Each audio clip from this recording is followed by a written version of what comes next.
हा रमजान ईद मार्फत आमच्या पार्टीचे जे कार्यकर्ते आहेत, आमच्या पार्टीचे महाराष्ट्रात देशामध्ये अनेक नगरसेवक आहे, आमच्या एक मायनॉरिटी मोर्चा आहे, मुस्लिम मोर्चा आहे, त्याच्या माध्यमातून हा कार्यक्रम सुरू आहे।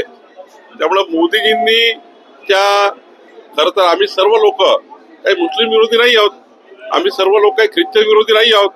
या देशामध्ये राहणारे पण पाकिस्तानचा ध्वज फडकवणारे, या देशामध्ये राहणारे पण पाकिस्तानचा झेंडा घेऊन रॅली काढणारे, जे उद्धव ठाकरेंच्या परभणीच्या आणि नाशिकच्या रॅलीमध्ये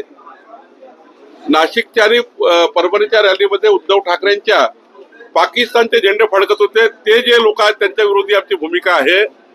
आमची भूमिका पाकिस्तान जिंकल्यानंतर फटाके फोडणारे जे लोक आहेत हिंदुस्थानातले त्यांच्या विरुद्ध भूमिका आहे। आणि त्यामुळं सर्व मुस्लिम काही आमच्या विरुद्ध नाही आहे। देशात राहणारा प्रत्येक नागरिक आमचा भावाबंधासारखा आहे।